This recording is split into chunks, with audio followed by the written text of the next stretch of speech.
El propio mercado del menudeo se rebaja, no te venden puro, no es puro. Y entonces, de 1 kilo de coca pura se pueden sacar 3 o 4 kilos para vender en el narcomenudeo. O sea, 1 kilo de $30,000 en Nueva York puede venderse a 120,000 en el mercado del menudeo. Eso... Increíble. Pues, bueno, por eso los narcotraficantes, nosotros somos un mercado reducidísimo, ya insisto, 0.4 de la población, 450,000 adictos nada más. No es rentable vender en el país. Esto, doctor. Estamos hablando, pues, que en el país, y en Baja California, por en Tijuana, porque se habla de un consumo mayor a diferencia, otras ciudades por la del cuestión de la país, cultura, sin como duda. lo hemos dicho, ¿no? Pero en el caso, pues, en el país... Obviamente que a los narcotraficantes no les conviene dejar su droga aquí, porque pues el negocio está allá, ¿no? Son negociantes, el negocio está allá, entonces está al otro lado, pues. Pero en la doble vertiente, como decíamos, por un lado, porque aquí no hay un mercado en la dimensión que pueda ser, porque las encuestas, incluso, insisto, realizadas por el gobierno del propio presidente Calderón, revelan que no hay un problema de consumo relevante y significativo. Entonces, el mercado es muy pequeño. Y dos, porque se vende muchísimo más caro del otro lado, allá está el negocio. Entonces, por ejemplo, si hablamos de que en Tijuana, por ejemplo, ¿no? Un ejemplo, hay 400 tienditas de droga, ¿sí? De tienditas de que sea, de cualquier droga. Entonces, si los narcotraficantes pudieran transitar o el trasiego de la droga, seguir su curso, pues es decir, hacia Estados Unidos, o Canadá yo pienso también, entonces estaríamos hablando de que no hubiéramos estas tienditas aquí, ni hubiera todo lo que hay. Va a haber tienditas, o sea, siempre en la medida, fíjate, me parece contradictorio. En la medida en que las sociedades se desarrollan y que sus clases medias van creciendo, las clases medias mexicanas pasaron de algo así como de 6 millones de familias en 1995 a casi 12 millones de familias en el 2005, y estoy entendiendo por clase media ingreso familiar promedio de 25 mil pesos al mes, no de un solo proveedor, sino de 4 o 5 en un salario familiar integrado. Entonces, la medida en que hay un mayor nivel de ingreso, un subproducto, digamos, del mayor nivel de ingreso, un bien suntuario, es el consumo de droga. Pero en nuestro caso, en todo caso, por una serie de cuestiones que tienen que ver con costumbres, que tienen que ver con tradición, con moral y todo. Moral, exacto, no es un problema relevante, insisto, de acuerdo a las encuestas. Entonces, no es un gran mercado aunque va a haber siempre en una sociedad como la nuestra, alguien que consume y alguien que vende, como siempre con la civilización, con el hecho de la humanidad, ha estado siempre el alcohol, el tabaco, la prostitución y las drogas. No es un fenómeno nuevo.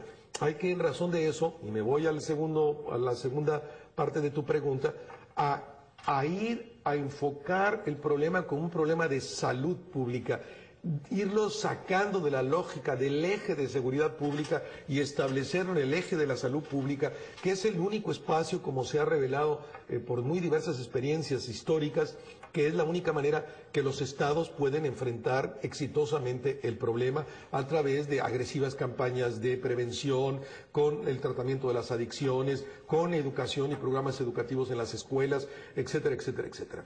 Los norteamericanos claramente tienen un enfoque de salud pública, como acaba mismo al inicio de tu programa mencionar Jorge Castañeda, como de hecho se está despenalizando, como hay una legalización creciente de la marihuana médica que implica en los hechos a todo tipo de marihuana con una recomendación de un médico, no es ni receta para que te lo vendan. Hay 15 estados de la Unión Americana ya que tienen esto, en 5 estados está a punto de votarse, a lo mejor terminamos el 2010 con 22 estados de la Unión Americana que ya legalizaron la marihuana médica. Entonces, ¿qué es absurdo que nosotros estemos dando batallas perdidas? Yo me preguntaría, doctor, Dime. Entonces, el no querer despenalizar lo que es la venta de la droga, o pues en sí la droga, o ciertas drogas, pues es decir, marihuana, posiblemente cocaína, que viene de la hoja natural, toda la heroína viene de la amapola, ¿verdad?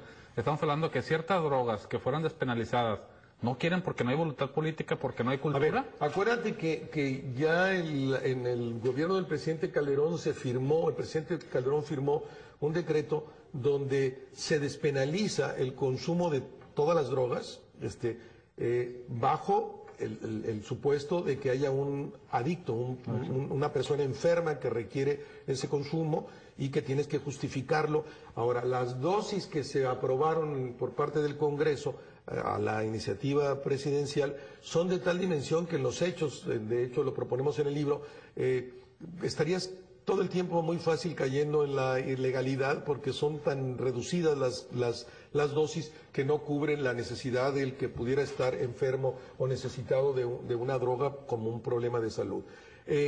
Los Estados Unidos, como todos sabemos, pues sí, es el país de mayor consumo de todo tipo de drogas. En general, todos los circuitos de las drogas, el opio, el hashish, llegan a los Estados Unidos, ¿no?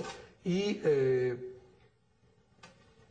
la coca, sin duda, de las 600 toneladas que se producen anualmente, probablemente en los Estados Unidos se quedan 450,000, el resto va hacia Europa y algo al Cono Sur, Brasil. Se pierde, ¿no? Brasil. Bueno, entonces, ellos han planteado las cosas con mucho realismo, asumiendo que se trata de un problema social que hay que controlar, que hay que administrar, que no va a ser erradicar nunca, y por eso no están dispuestas en una relación costo-beneficio a dar una guerra que no tiene camino, que no tiene salida. Los propios carteles mexicanos, de acuerdo a las autoridades de los Estados Unidos, reconocen que son los carteles mexicanos los que controlan la venta en 200 de las 250 ciudades más importantes de la Unión Americana. Pero ¿por qué no hay estos niveles de violencia? Porque el enfoque es distinto, porque el enfoque es decir, el Estado lo que le toca hacer no es erradicar, sino hacer conciencia del problema social, y sí es obligación del Estado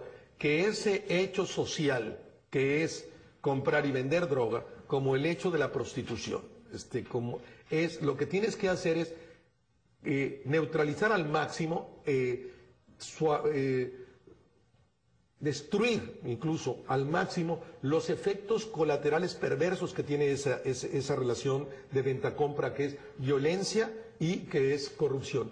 Y el Estado pone las reglas, se hace valer, no hay impunidad, pero todo el mundo sabe que en Nueva York hoy ya no se vende droga en Central Park, o en Park Avenue o en la Quinta Avenida, y todo el mundo sabe que de la 180 a la 200 puedes comprar, y el crimen organizado que vende drogas sabe perfectamente que ese es su espacio de movimiento, que si se sale de ahí, entonces está violentando las reglas, está violentando la ley, que entonces iba a ser encarcelado, etcétera. Son situaciones, hay un manejo de la situación. Tácitamente está arreglado ese asunto, ¿no? De alguna manera, al asumir el problema social, que es que alguien consuma, tú dices, bueno, esto va a seguir existiendo, no lo voy a erradicar, lo que tengo que poner es reglas, y las reglas incluye con enorme fuerza del Estado, no violencia, no corrupción de la autoridad. Usted decía en su declaración, yo me acuerdo que me llamó mucho la atención, ¿verdad? En aquellos tiempos, donde usted decía, hay que pactar con el crimen organizado o no sé, decir, ¿sabes qué? Estas son las reglas del juego, estas son las... tú estás aquí, tú allá, tú no estás dando lata. Sí, fue unas declaraciones en diciembre pasado aquí en Tijuana en particular,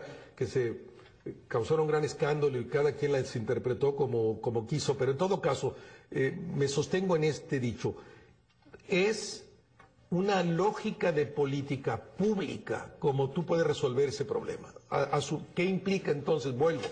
Asumes, ¿existe este problema, sí o no? Sí. ¿Va a seguir existiendo, sí o no? Sí. Entonces, ¿qué tengo que hacer?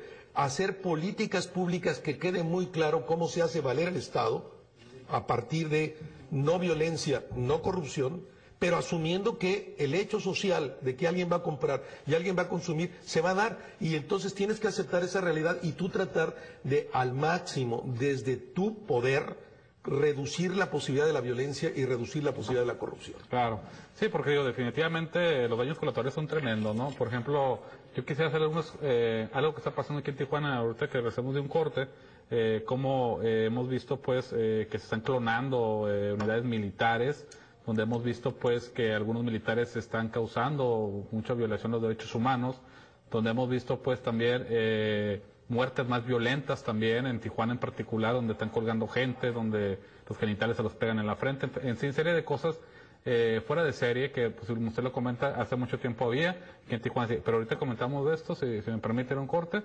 Estamos en su programa Realidades. Mi nombre es Alberto Entevi. No olvide escribir nuestro correo que está en pantalla, dirección@realidades.tv. Regresamos.